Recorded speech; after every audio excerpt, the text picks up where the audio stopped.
Ilang miyembro ng Manibela inuyog ang strike force na tinangkang tikitan ang mga nakahambalang nilang jeepney sa San Juan.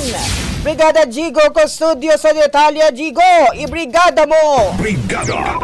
Live report! Nagkaroon ng tensyon ang kilos protesta ng grupong Manibela nang magreklamo ang ilan nilang miyembro na tinangka umano silang tikitan ng MMDA Strike Force dahil sa mga nakahambalang nilang mga jeepney sa San Juan. Hinampas at binato ng bote ng ilang miyembro ng Manibela ang grupo ng Strike Force. Ang isa sa mga enforcer, nasira pa ang helmet ng hampasin nito. Ayon kay Gabriel Go, nagdudulot ng traffic sa bahagi ng Connecticut Street ang mga nakahambalang nilang jeepney, kaya pinapalis nila yung ilang mga jeep na may mga driver.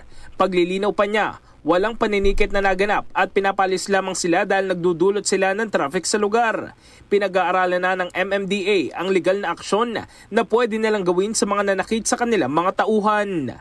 In the heart of changing lives, ako si Brigada Jigo Custodio ng 105.1 Brigada News of Manila, the Music News Authority. Ang bahaging ito ay hatid sa atin ng Power Cells Herbal Capsule. Tuldukan ang sakit dahil ikaw ang sandigan.